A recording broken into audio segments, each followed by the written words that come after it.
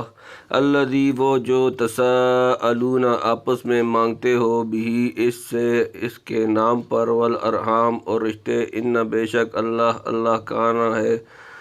رقیبہ نگہبان۔ اے لوگو ڈرتے رہو اپنے رب سے جس نے پیدا کیا تم کو ایک جان سے اور اسی سے پیدا کیا اس کا جوڑا اور پھیلائے ان دونوں سے بہت مرد اور عورتیں اور ڈرتے رہو اللہ سے جس کے واسطے سے سوال کرتے ہو آپس میں اور خبردار رہو قرابت والوں سے بے شک اللہ تم پر نگہبان ہے۔ یعنی حضرت آدم علیہ السلام سے اول تو حضرت حوا کو ان کی بائیں پسلی سے نکالا پھر ان دونوں سے تمام مرد اور عورتوں کو پیدا کیا اور دنیا میں پھیلایا تو حقیقت میں تمام آدمی ایک جان اور ایک شخص سے اللہ تعالیٰ نے پیدا کیے۔ مطلب یہ ہے کہ جب تم سب کو عدم سے وجود میں لانے والا اور پھر تم کو باقی اور قائم رکھنے والا وہی ہے تو اس سے ڈرنا اور اس کی فرمانبرداری ضروری بات ہے۔ اس سے اشارہ ہو گیا دو مضمونوں کی طرف، اول یہ کہ اللہ تعالیٰ تم سب کا خالق اور موجد ہے، دوسرے یہ کہ تمام آدمیوں کے لیے سبب وجود کے جس سے اللہ تعالیٰ نے سب کو پیدا فرمایا ایک ہی جان یعنی ابو البشر آدم علیہ السلام ہے، جس سے معلوم ہو گیا کہ ہمارا اصلی تعلق تو اللہ سے ہے کیونکہ علت نامہ اور اس کے بعد وہ تعلق اور قرب سے جو افراد انسانی میں باہم پایا جاتا ہے کیونکہ ان کا سبب وجود اور مخلوق میں بالکل شے واحد ہے، جس سے معلوم ہو گیا کہ اول تو ہمارے ذمہ پر خدا تعالیٰ کی اطاعت لازم ہونی چاہیے کہ وہ ہمارا خالق ہے، اس کے بعد تمام مخلوقات میں خاص اپنے بنی نوح کی رعایت اور ان کے ساتھ حسن سلوک کرنا ہم پر ضروری ہونا چاہیے کیونکہ اللہ تعالیٰ نے ہم سب کے لیے مخلوق میں اور سبب وجود ایک چیز کو مقرر فرمایا، تو جو قرب و جو اتحاد افراد انسانی میں باہم موجود ہے وہ کسی دوسری چیز کے ساتھ حاصل نہیں، اسی وجہ سے شرعاً اور عقلاً آدمیوں میں باہم حسن سلوک ایسا ضروری اور بدسلوکی اس قدر مذموم ہے جو اوروں کے ساتھ نہیں، جس کی تفصیل نصوص اور احکام شرعیہ میں برابر موجود ہے۔ شیخ علیہ الرحمہ نے اس مضمون کو بیان کیا ہے کہ تا بنی آدم اعضائے یک دیگر اند کے در افرینش زیک جوہرند چو عضو بدرد آورد روزگار دگر عضو ہارا نماند قرار۔ تو اس موقع میں حق تعالیٰ نے اپنی خالقیت ظاہر فرما کر اپنی اطاعت کا حکم دیا اور بنی آدم کے اتحاد اصلی کو جتلا کر اسی طرف اشارہ کیا۔ خالق اور رب یعنی موجد اور مبقی ہونے کے علاوہ اللہ سے ڈرنے اور اس کی اطاعت کے وجوب کی ایک یہ بھی وجہ ہے کہ تم اس کا واسطہ دے کر آپس میں ایک دوسرے سے اپنے حقوق اور فوائد طلب کرتے ہو اور آپس میں اس کی قسمیں دیتے ہو اور ان پر اطمینان حاصل کرتے کراتے ہو، یعنی اپنی باہمی معاملات اور حاجات عارضہ میں بھی اس کا ذریعہ پکڑتے ہو۔ مطلب یہ ہوا کہ وجود اور بقا ہی میں احتیاجی منحصر نہیں بلکہ تمام حاجتوں اور کاموں میں بھی اس کے محتاج ہو، اس لیے اس کی اطاعت کا ضروری ہونا اور بھی محقق ہو گیا۔ اس کے بعد تم کو یہ حکم ہے کہ قرابت سے بھی ڈرو، اہل قرابت کے حقوق ادا کرتے رہو اور قطع رحمی اور بدسلوکی سے بچو۔ بنی نوح یعنی تمام افراد انسانی کے ساتھ علی العموم سلوک کرنا تو آیت کے پہلے حصے میں آ چکا تھا۔ اہل قرابت کے ساتھ چونکہ قرب و اتحاد مخصوص اور بڑھا ہوا ہے اس لیے ان کی بدسلوکی سے اب خاص طور پر ڈرایا گیا کیونکہ ان کے حقوق دیگر افراد انسانی سے بڑھے ہوئے ہیں۔ چنانچہ حدیث قدسی قال اللہ تبارک تعالیٰ انا اللہ وانا الرحمن خلقت الرحم وشفقت لها من اسمی فمن وصلها وصلتا ومن قطعها قطعتا۔ اور حدیث خلق اللہ خلق فلما فرغ منہ قامت الرحم فأخذت بحقوق الرحمن فقال مہ قالت هذا مقام العائذ منك من القطيعة قال ألا ترضين أن أصل من وصلك وأقطع من اصل من وصلك واقطع من قطعك۔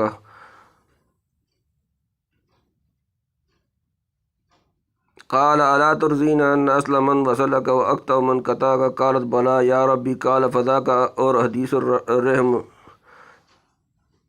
شجنة من الرحمن فقال الله من وصلك وصلة ومن قطعك قطيعة، اور حدیث الرحمہ معلقة بالعرش تقول من وصلني وصله اللہ۔ تو اب نتیجہ یہ نکلا کہ معدن وجود اور منشا وجود کے اتحاد کے باعث تو تمام بنی آدم میں رعایت حقوق اور اس نے سلوک ضروری ہے۔ اس کے بعد اگر کسی موقع میں کسی خصوصیت کی وجہ سے اتحاد میں زیادتی ہو جائے گی، جیسے اقارب میں، یا کسی موقع میں شدت احتیاج پائی جائے گی جیسے یتامہ اور مساکین وغیرہ، تو ہاں رعایت حقوق میں بھی ترقی ہو جائے گی۔ اور ان کے علاوہ جب حکم خداوندی بھی صاف آ گیا کہ ارحام کے حقوق کی رعایت و حفاظت رکھو، تو اب تو اس کی تاکید انتہا کو پہنچ گئی۔ چنانچہ اس صورت میں اکثر احکام اسی تعلق عام اور دیگر تعلقات خاصہ کے متعلق مذکور ہیں، گویا وہ احکام اس امر کلی کے جو کہ یہاں مذکور ہوا تفصیل ہیں، یعنی تمہارے تمام احوال و اعمال سے واقف ہے۔ اس کے حکم کی مطابقت کرو گے تو ثواب پاؤ گے، ورنہ مستحق عذاب ہوگے۔ اور تمہارے تعلقات ارحام اور ان کے مراتب اور ہر ایک کے مناسب اس کے حقوق کو بھی خوب جانتا ہے، اس لیے اس کے متعلق جو تم کو ہیں، یعنی تمہارے تمام احوال و اعمال سے واقف ہے، اس کے حکم کی مطابقت کرو گے تو ثواب پاؤ گے، ورنہ مستحق عذاب ہوگے۔ اور تمہارے تعلقات ارحام اور ان کے مراتب اور ہر ایک کے مناسب اس کے حقوق کو بھی خوب جانتا ہے، اس لیے اس کے متعلق جو تم کو حکم دے اس کو حق سمجھو اور اس پر عمل کرو۔ وَآتُوا الْيَتَامَى أَمْوَالَهُمْ وَلَا تَتَبَدَّلُوا الْخَبِيثَ بِالطَّيِّبِ وَلَا تَأْكُلُوا أَمْوَالَهُمْ إِلَىٰ أَمْوَالِكُمْ إِنَّهُ كَانَ حُوبًا كَبِيرًا۔ وَآتُوا اور دو الیتامہ یتیم جمع اموالہم ان کے مال، ولا اور نہ تتبدلوا بدلو الخبیث ناپاک بالطیب پاک سے، ولا اور نہ تاکلوا کھاؤ اموالہم ان کے مال، الی طرف ساتھ، اموالکم اپنے مالوں کے ساتھ،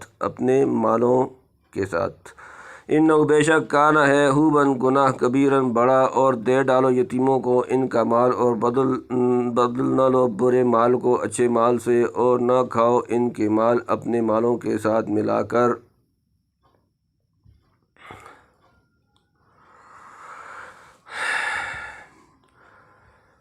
بڑا وبال ہے، یعنی یتیم بچے جن کا کہ باپ مر گیا، اور ان کے متعلق ان کے ولی اور سرپرست کو یہ حکم ہے کہ جب وہ بالغ ہو جائیں تو ان کا مال ان کے سپرد کر دے، اور ضمانہ تولیت میں یتیموں کی کسی اچھی چیز کو لے کر اس کے معاوضے میں بری اور گھٹیا چیز ان کے مال میں شامل نہ کر دے، اور ان کے مال کو اپنے مال کے ساتھ ملا کر نہ کھاوے۔ مثلاً ولی کو اجازت ہے کہ اپنا اور یتیم کا کھانا مشترک اور شامل رکھے، مگر یہ ضرور ہے کہ یتیم کا نقصان نہ ہونے پائے، یہ نہ ہو کہ اس شرکت کے بہانے سے یتیم کا مال کھا جاوے اور اپنا نفع کر لے، کیونکہ یتیم کا مال کھانا سخت گناہ ہے۔ احکام متعلقہ ارحام میں یتیموں کے حکم کو شاید اس لیے مقدم بیان فرمایا کہ یتیم اپنی بے سرسمانی اور مجبوری اور بیچارگی اور بے کسی کے باعث رعایت و حفاظت و شفقت کا نہایت محتاج ہے، اور اسی اہتمام کی وجہ سے تبدیل اور شرکت کے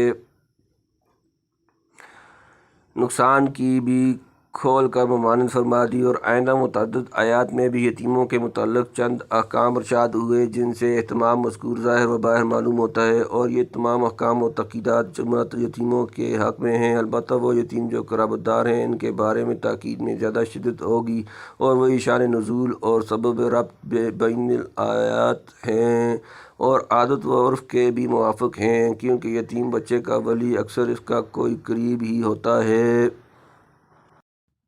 وَإِنْ خِفْتُمْ أَلَّا تُقْسِطُوا فِي الْيَتَامَى فَانكِحُوا مَا طَابَ لَكُم مِّنَ النِّسَاءِ مَثْنَىٰ وَثُلَاثَ وَرُبَاعَ، وَإِنْ خِفْتُمْ أَلَّا تَعْدِلُوا فَوَاحِدَةً أَوْ مَا مَلَكَتْ أَيْمَانُكُمْ ذَلِكَ أَدْنَىٰ اللہ تعولوا۔ وَإِنْ اور اگر خفتم تم ڈرو، اللہ کے نہ تقسطوا انصاف کر سکو گے، فی میں الیتامى یتیموں، فانکحوا پھر نکاح کرو، ما طاب لکم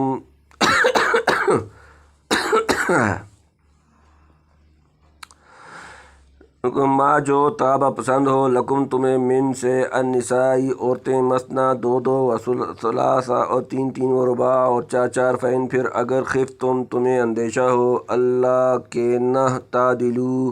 انصاف کر سکو گے، فواحدۃ پھر ایک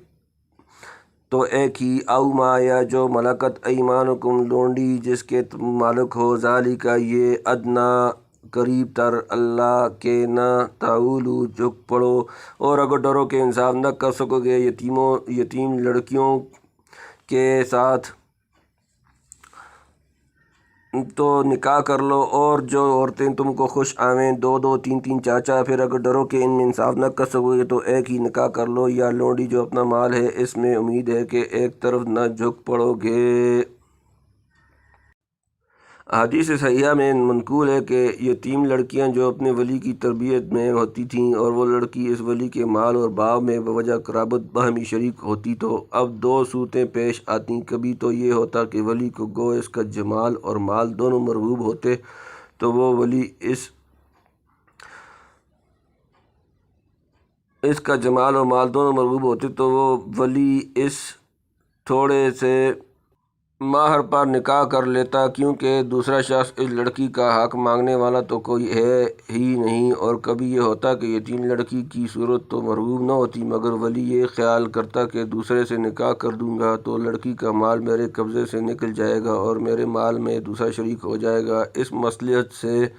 نکاح تو جوں توں کر لیتا، مگر منکوحہ سے کچھ رغبت نہ رکھتا۔ اس پر یہ آیت اتری اور اولیاء کو ارشاد ہوا کہ اگر تم کو اس بات کا ڈر ہے کہ تم یتیم لڑکیوں کی بابت انصاف نہ کر سکو گے اور ان کے مہر اور ان کے ساتھ حسن معاشرت میں تم سے کوتاہی ہوگی، تو تم ان سے نکاح مت کرو، بلکہ اور عورتیں جو تم کو مرغوب ہوں ان سے ایک چھوڑ چار تک کی تم کو اجازت ہے، قاعدہ شریعت کے موافق ان سے نکاح کر لو تاکہ یتیم لڑکیوں کو بھی نقصان نہ پہنچے، کیونکہ تم ان کے حقوق کے حامی رہو گے اور تم بھی کسی خرابی اور گناہ میں نہ پڑو۔ جاننا چاہیے کہ مسلمان آزاد کے لیے زیادہ سے زیادہ 4 نکاح تک اور غلام کے لیے 2 تک کی اجازت ہے، اور حدیثوں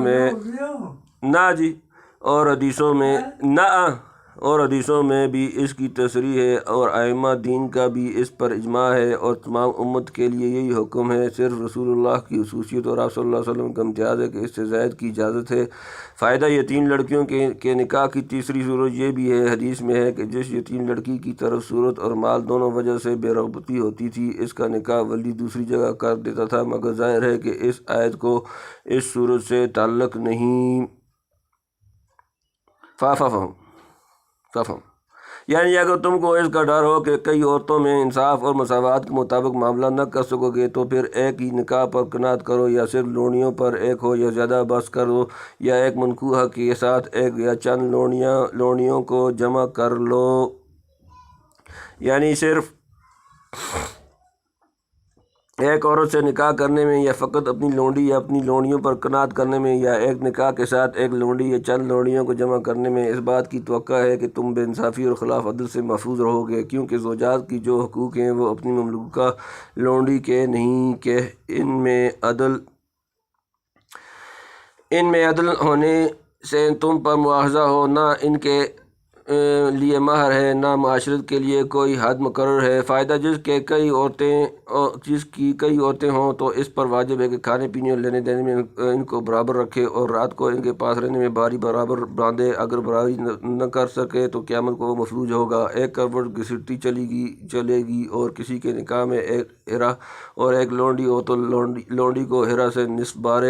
باری ملے گی، اور جو لونڈی اپنی ملک میں ہو اس کا باری میں کوئی حق مقرر نہیں، مالک کی خوشی پر ہے۔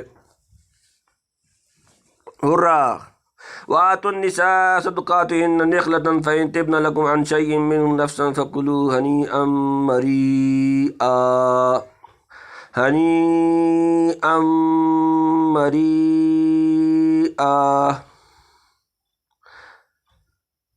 هَنِيئًا مَرِيئًا۔ وَآتُوا اور دے دو النِّسَاء عورتیں صدقاتہن ان کے مہر نخلۃ خوشی سے، فإن پھر اگر طبن خوشی سے چھوڑ دیں لکم تم کو عن شیء کچھ منہ اس سے نفسا دل سے، فکلوہ تو اس سے کھاؤ،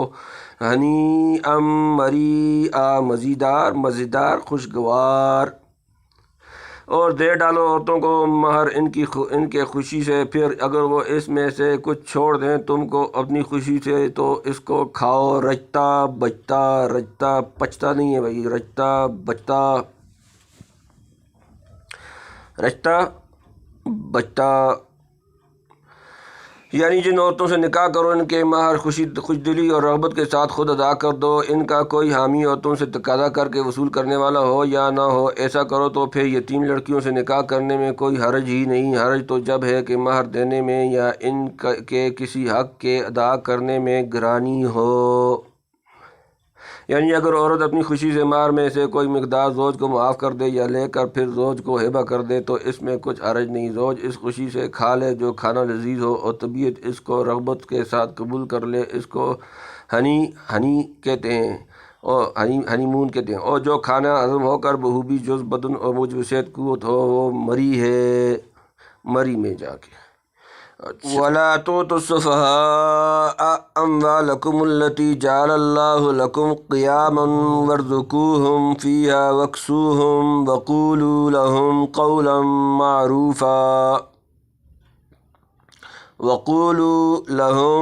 قَوْلًا مَّعْرُوفًا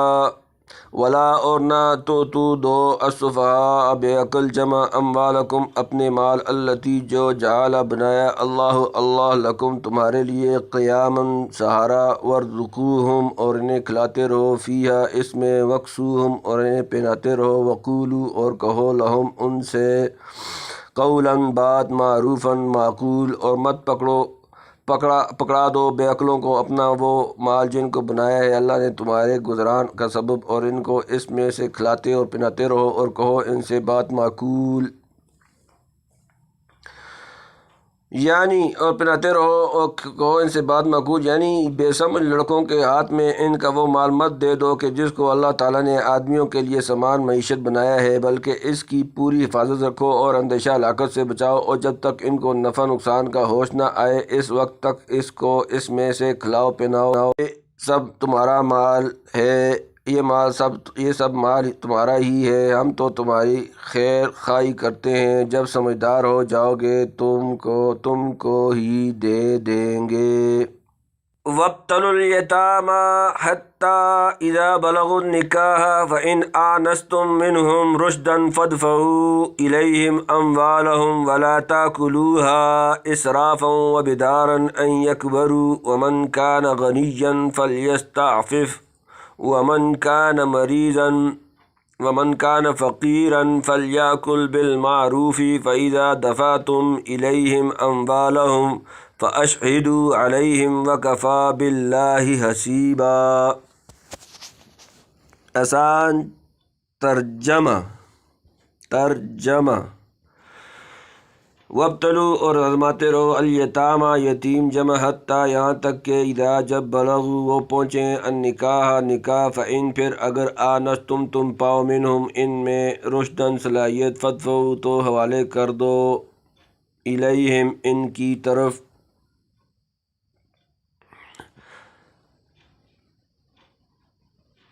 اموالہم ان کے مال، ولا اور نہ تاکلوہا وہ کھاؤ اسرافاً ضرور سے زیادہ، و بدارن اور جلدی ان کے یکبرو کہ وہ بڑے ہو جائیں گے، ومن اور جو کانا ہو غنیًا غنی، فلیستعفف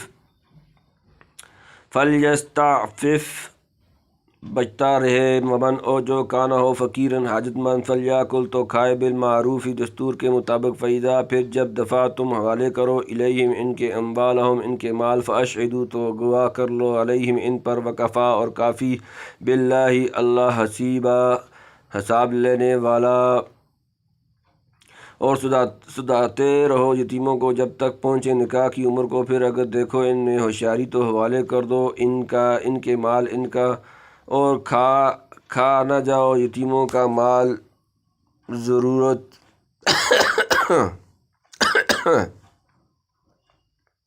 سے زیادہ اور حاجت سے پہلے کہ یہ بڑے نہ ہو جائیں، اور جس کو حاجت نہ ہو تو مال یتیم سے بچتا رہے، اور جو کوئی محتاج ہو تو کھاوے موافق دستور کے، پھر جب ان کو حوالے کرو ان کے مال تو گواہ کر لو اس پر، اور اللہ کافی ہے حساب لینے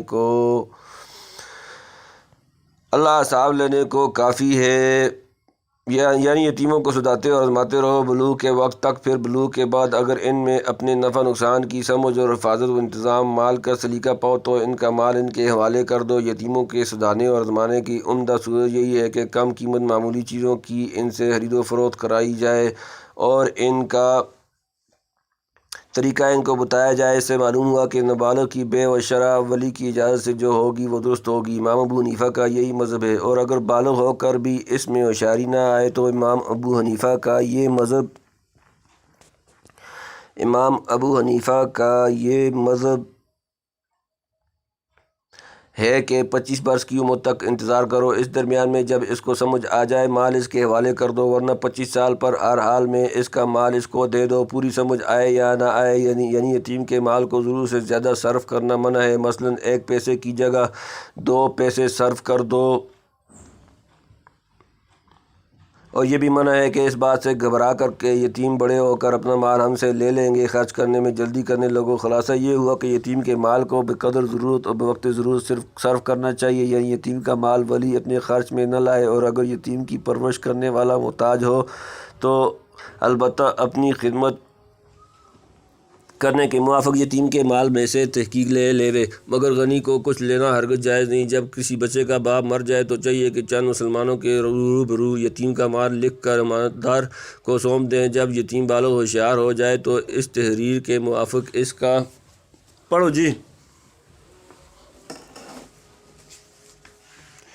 مال اس کے حوالے کر دیں، اور جو کچھ خرچ ہوا ہو وہ اس کو سمجھا دیں، اور جو کچھ یتیم کے حوالے کیا جائے شاہدوں کو دکھلا کر حوالے کریں، شاید کسی وقت اختلاف ہو تو بسہولت طے ہو سکے، اور اللہ تعالیٰ ہر چیز کی حفاظت کرنے والا اور حساب سمجھنے والا کافی ہے، اس کو کسی حساب یا شہادت کی حاجت نہیں۔ یہ سب باتیں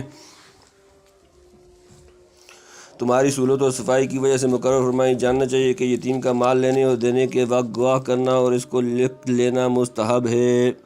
للرجال نصیب مما ترک الوالدان والاقربون وللنساء نصیب مما ترک الوالدان والاقربون مما قل منہ او کثر نصیبا مفروضا۔ للرجال مردوں کے لیے نصیب حصہ مما اس سے جو ترکہ چھوڑا الوالدان ماں باپ والاقربون اور قرابت دار، وللنساء اور عورتوں کے لیے نصیب حصہ مما اس سے جو ترکہ چھوڑا الوالدان ماں باپ والاقربون اور قرابت دار، مما اس میں سے کلا تھوڑا، منہ اس سے، او کثرا یا زیادہ، نصیباً حصہ، مفروضاً مقرر کیا ہوا۔ مردوں کا بھی حصہ ہے اس میں جو چھوڑ مرے ماں باپ اور قرابت والے، اور عورتوں کا بھی حصہ ہے اس میں جو چھوڑ مرے ماں باپ اور قرابت والے، تھوڑا ہو یا بہت ہو، حصہ مقرر کیا ہوا ہے۔ حضرت پیغمبر صلی اللہ علیہ وآلہ وسلم کے زمانہ سے پہلے یہ رسم تھی کہ بیٹیوں کو چھوٹی ہوں یا بڑی میراث نہیں دیتے تھے، اور بیٹے جو نابالغ ہوتے تھے ان کو بھی میراث نہیں ملتی تھی۔ صرف مردوں کو جو بڑے اور دشمنوں سے مقاتلہ کے کام کے ہوتے تھے وہ وارث سمجھے جاتے تھے، جس کی وجہ سے یتیم بچوں کو میراث سے کچھ بھی نہ ملتا تھا۔ اس کے بارے میں یہ آیت اتری، جس کا خلاصہ یہ ہے کہ ماں باپ اور دیگر قرابت والوں کے مال متروکہ میں سے مردوں یعنی بیٹوں کو، ہوا وہ بچے ہوں یا جوان، ان کا حصہ ملے گا، اور عورتوں یعنی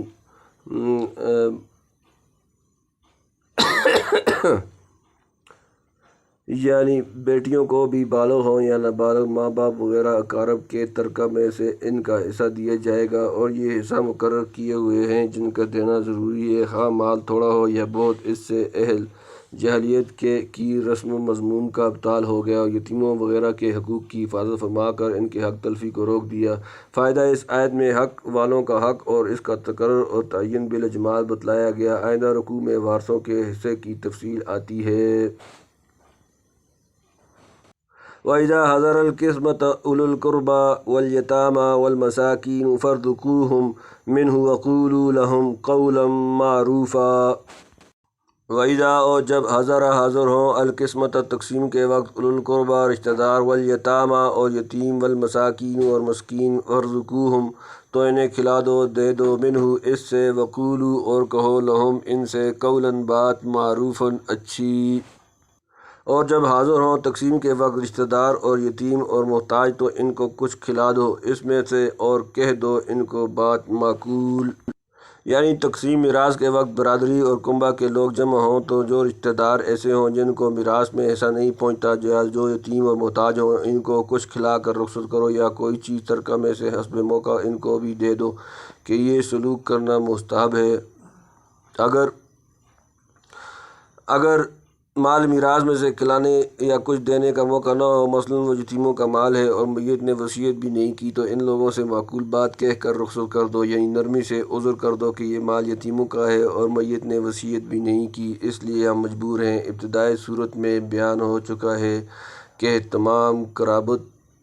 والے درجہ بدرجہ سلوک اور مراعات کے مستحق ہیں، اور یتامہ اور مساکین بھی، اور جو قریب یتیم یا مسکین بھی ہو تو اس کی رعایت اور بھی زیادہ ہونی چاہیے۔ اس لیے تقسیم میراث کے وقت ان کو حتی الوسع کچھ نہ کچھ دینا چاہیے، اگر کسی وجہ سے وارث نہ ہو تو حسن سلوک سے محروم نہ رہیں۔